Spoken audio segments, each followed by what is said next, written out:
கேள்வி பார்வையாளருக்கு வணக்கம். இந்த நேர்காணலில் நாம் சந்திக்க இருக்கும் சிறப்பு விருந்தினர் விடுதலை சிறுத்தைகள் கட்சியின் மதுரை சிவகங்கை மண்டல செயலாளர் மாலின் அவர்கள். சார் வணக்கம். வணக்கம். 900 நாட்களுக்கு மேலாக போராடிய அந்த பரந்தூர் மக்களை அந்த விமான எதிர்ப்பு போராட்ட குழுவை அந்த தமிழக வெற்றி கழக தலைவராக கூடிய விஜய் அவர்கள் இன்றைய தினம் சந்திச்சிருக்காரு. சந்திப்பில் பல்வேறு அரசியல் பேசியிருக்காங்க. குறிப்பாக ஒன்றிய அரசையும் மாநில அரசையும் கடுமையாக சாடி இருக்காங்க. 8 வழி சாலை திட்டத்தை எதிர்ப்பீங்க, பரந்தூர் விமான நிலையத்திற்கு ஆதரவா அப்படின்ற மாதிரியான ஒரு கருத்தை வச்சிருக்காங்க. விடுதலை சிறுத்தைகள் கட்சி சார்பா விஜய் அவருடைய இந்த கருத்தை நீங்க எப்படி சார் பாக்குறீங்க? விடுதலை சிறுத்தை கட்சி பரந்தூர் விமான நிலைய விரிவாக்க திட்டத்தை தொடர்ந்து எதிர்த்து வருகிறோம். மக்களுக்கு பாதிக்கப்படக்கூடிய அந்த திட்டத்தை மாநில அரசு மத்திய அரசுக்கு அழுத்தம் கொடுத்து கைவிட வேண்டும் என்று தலைவர் எழுச்சி தமிழர் குரல் கொடுத்திருக்கார். ஆனால் இன்றைக்கு 90 நாட்களுக்கு மக்கள் போராடுறாங்க, களத்தில் நிற்கிறாங்க. இன்னைக்கு தான் விஜய் போயிருக்காரு. அப்போ இப்போ விஜய் அங்கே போக வேண்டிய தேவை என்ன அப்படி நீங்கள் பார்க்கணும். ஏனென்றால் இன்றைக்கு ஈரோடு இடைத்தேர்தல் அறிவிக்கப்பட்டுள்ள சூழலில் நீங்கள் இன்றைக்கி ஏன் போனீங்க? நீங்கள் உங்கள் மாநாட்டிலே தீர்மானம் போட்டோம், மத்திய மாநில அரசுக்கு இந்த கோரிக்கை வச்சோம் அப்படின்னு சொல்கிறீங்க. நடிகர் விஜய் அவர்கள், தாவேக்கானுடைய தலைவர் விஜய் அவர்கள் இன்றைக்கு பரந்தூர் மக்கள் இப்போ தெரியுறாங்க அவருக்கு. அப்போ இதுக்கு ஒரு அரசியல் இருக்கு. இல்லை, அவர் என்ன சொல்றாருன்னா, நான் முதல் முறையாக விவசாயிகளை சந்திக்கணும்னு நினைச்சேன். நான் இப்போ ஏற்கனவே ஒரு வெள்ளத்தில் பாதிக்கப்பட்ட மக்களை எங்கே சந்திச்சாரு உங்களுக்கு தெரியுமா தெரியாதா? ஏற்கனவே வெள்ளத்தால் மழை நீரால் பாதிக்கப்பட்ட மக்களை தன்னுடைய அலுவலகத்துக்கு வர வச்சவர் தான் இவர். போய் மக்கள்கிட்ட நேராக களத்துக்கு போகல. நேராக களத்தில் போய் வெள்ளத்தில் மழைத்தால் பாதிக்கப்பட்ட மக்களை இவர் பார்க்கல. இவர் அலுவலகத்துக்கு வர சொல்லி அங்கே நிவாரணத்தை கொடுக்குறாரு. இது ஒரு மேட்டுக்குடி அரசியல், முதலாளித்துவ அரசியல். நீங்கள் பாதிக்கப்பட்ட இடத்துல போய் நின்று மக்கள்கிட்ட நிற்கணும். அங்கே நிற்காம நீங்கள் உங்கள் அலுவலகத்துக்கு வர சொல்கிறது என்ன நியாயம்? இன்னைக்கு கூட அவர் மண்டபத்தில் மக்களை பார்க்க போயிருக்காரு. மண்டபத்தில் மக்களை பார்க்க போயிருக்காரு. ஒன்று. இரண்டாவது, வேனை விட்டு கீழே இறங்க மாட்டாருங்க. நீங்கள் வேனை விட்டு கீழே இறங்கணும். இல்லை, நான் வந்தால் கூட்டம் கூடும், அதனால தான் நான் மேலே. ஐயோ, நீங்கள் ஏங்க எம்ஜிஆர் கூட்டம் கூண்டாங்க, எம்ஜிஆர் மக்கள் கை கொடுத்தாருங்க. கலைஞருக்கு மக்கள் கூட்டம் கூண்டாங்க, கலைஞர் கையில் கை கொடுத்தாரு. இப்படி எல்லா தலைவர்களும் மக்கள் வெள்ளத்தில் தான் நடந்திருக்காங்க. நீங்கள் முதலாளி மாதிரி இருந்துக்கிட்டு கீழே இருக்க மக்களை பார்க்க பார்வை தப்புங்கிறோம். ரெண்டாவது, ஈரோடு இடைத்தேர்தல் அறிவிச்ச உடனே நீங்கள் என்ன சொன்னீங்க? வேட்பாளர் நிற்க மாட்டோம், களத்துக்கு வரல அப்படின்னு போயிட்டீங்க. உங்களுக்கு எதுக்கு இந்த வேலை?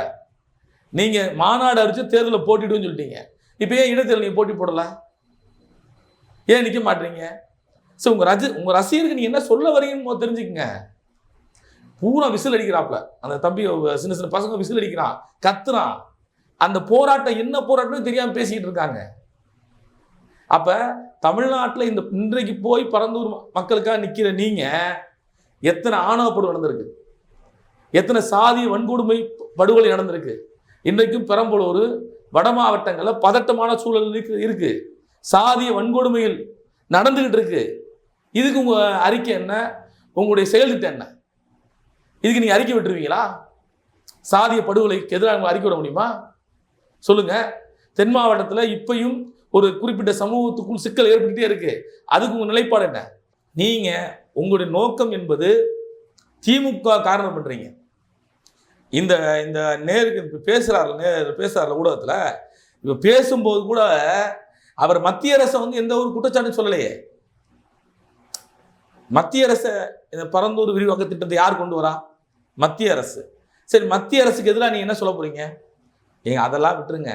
டங்ஷன், அரிட்டாப்பட்டி மக்கள் களத்தில் போராடினாங்க, களத்தில் நிற்கிறாங்க. நீங்கள் என்ன பண்ணீங்க?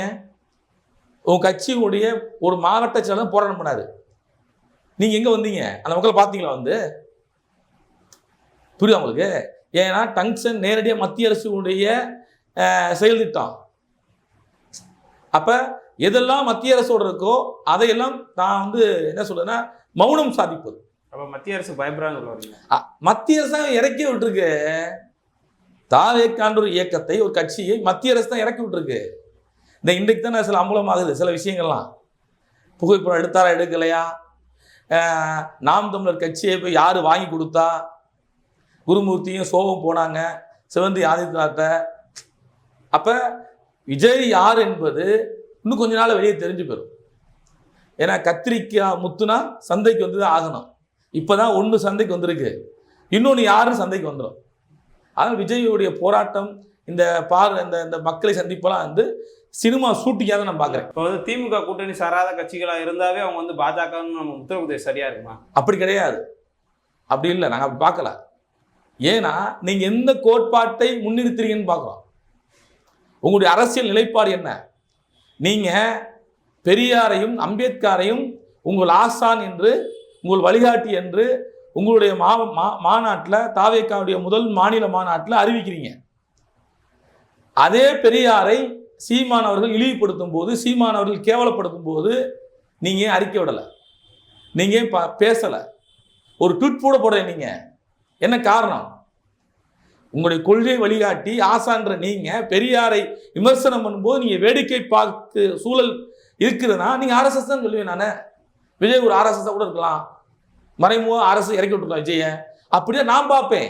ஏன்னா உங்கள் கொள்கை வழிகாட்டியவே நீங்கள் வந்து காப்பாற்றலைன்னா, அதற்காக நீ கண்டிக்கலைன்னா நீங்கள் யாரோட ஆளு? நீங்கள் உங்கள் பின்னாடி யார் இருக்கா? நான் கேள்வி கேட்பேன்ல. நான் அம்பேத்கரை வந்து அமித்ஷா அவர் வந்து இழிவுபடுத்தும் போது கண்டிச்சார்ல.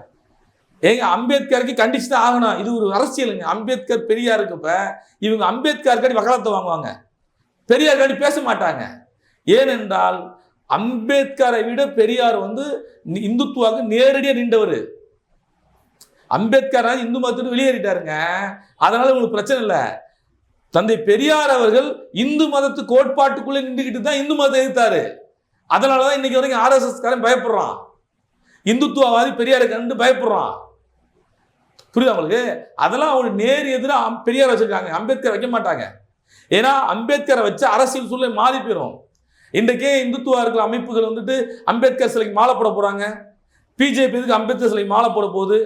இன்றைக்கு நீங்க பாருங்க, வலதுசாரி சிந்தனையாளர்கள் பூரா அம்பேத்கரை ஊடகத்தில் கொண்டாடுவாங்க. அம்பேத்கர் வந்து இந்து மதத்தை காப்பாற்றினார், அம்பேத்கர் இந்து மதத்தை இவ்வளவு பண்ணார் சொல்லுவாங்க. என்ன காரணம்?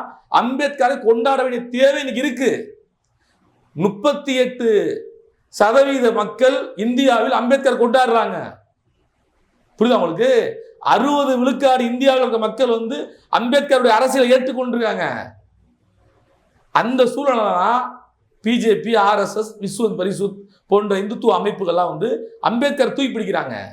பெரியாரை ஏன் தூக்கி பிடிக்க மாட்டாங்கன்னா, பெரியார் இந்து மதத்துக்குள்ளே நின்று இந்து மத அரசியலை, இந்து மத கோட்பாட்டை உடைத்தார், தூக்கி காலில் போட்டு மிதிச்சார். ஆகையால் தான் பெரியார் ஏற்றுக்க மாட்டாங்க. அப்ப நாம 2 விஷயம் பார்க்கணும். உங்களுடைய கோட்பாட்டு ஆசான்னு சொன்னவங்க உங்க வழிகாட்டியவே நீங்க வந்து கைவிட்டுட்டீங்க.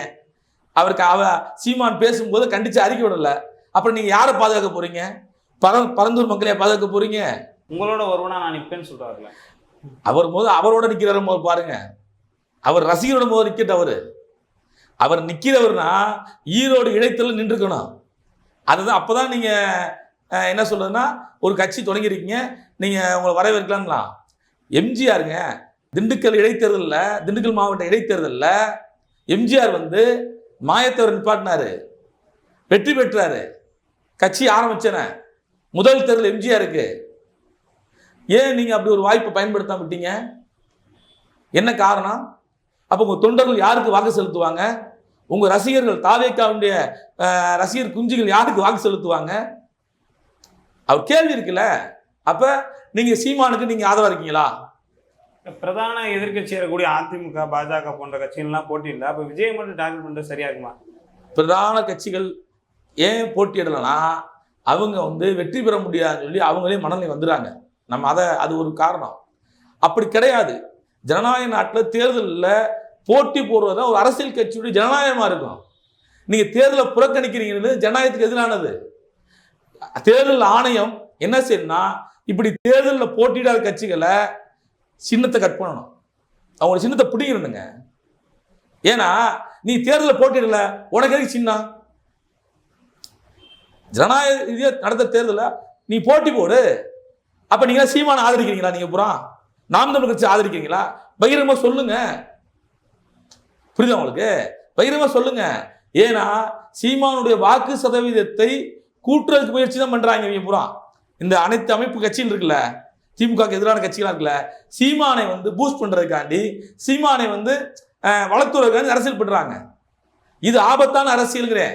தேர்தல் அரசியல் கட்சிகள் போட்டி போடலாம், இடைத்தேர்தல அது அந்த கட்சிகளுக்கு தான் ஆபத்து. அதை புரிஞ்சுக்கணும், கட்சியுடைய தொண்டர்கள் புரிஞ்சுக்கணும். அப்ப யாருக்கு வாக்கு செலுத்துவான்னு கேள்வி இருக்குல்ல. திமுக போட மாட்டாங்க, அப்ப அந்த ஓட்டு யாருக்கு போகும்? சீமானு போன்னு சொல்லுங்க, நாம் தமிழர் போன்னு சொல்லுங்க. அதுல என்ன மறைக்கிறது, மூடி மறைக்கிறது? RSS உங்களுக்கு ஒரு செயல் திட்டம் கொடுத்துருக்கு. திமுகவுக்கு எதிரான கட்சிகளுக்கு RSS பிஜேபி ஒரு செயல் திட்டத்தை கொடுத்துருக்கு. சீமான் நிப்பாரு, சீமானுக்காக நீ வேலை செய்யன்னு இருக்கு.